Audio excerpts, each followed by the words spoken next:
Les pervers narcissiques, qu'est-ce que c'est? Comment les identifier? Et que faire quand tu en découvres un dans ton cercle proche? Et si tu veux un post par jour pour mieux gérer tes émotions, abonne-toi. Pour le coup, c'est un sujet qu'on m'a beaucoup demandé. Par contre, petit disclaimer, c'est pas du tout mon domaine d'expertise. Et je parle généralement que de choses dont j'ai une expertise expérientielle. Alors, le contenu de cette mini-série va être issu de l'expertise du docteur Ramani, une des leaders mondiales de l'étude des narcissiques. Donc, le narcissisme, c'est quoi? Alors, au noyau de la pathologie, on retrouve une profonde arrogance, donc qui peut être somatique, donc liée à l'apparence physique, au statut, etc., ou cérébrale, c'est-à-dire une arrogance qui est plus intellectuelle et morale. Et la particularité des narcissiques, en fait, c'est ce conflit entre une arrogance intérieure et une profonde insécurité, et une nécessité, en fait, de validation extérieure pour combler à ça. Et donc, les narcissiques développent des compétences sociales, notamment pour satisfaire ces traits opposés entre ce besoin d'être validé par les autres et cette auto-admiration qu'ils ont pour eux-mêmes.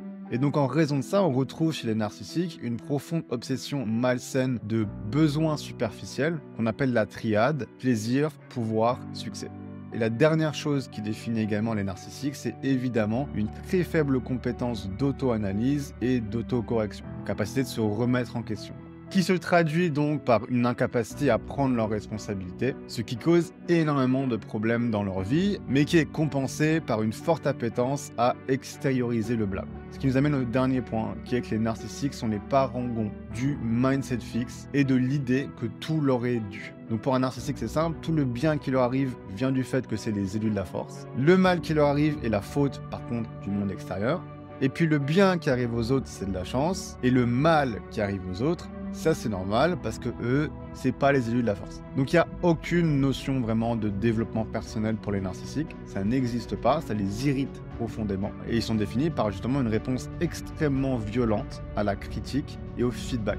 Donc voilà vraiment le noyau du narcissisme. Et donc deux choses par rapport à ça. La première, c'est que d'après Dr Ramani, le narcissique n'est pas un truc que tu as ou que tu n'as pas.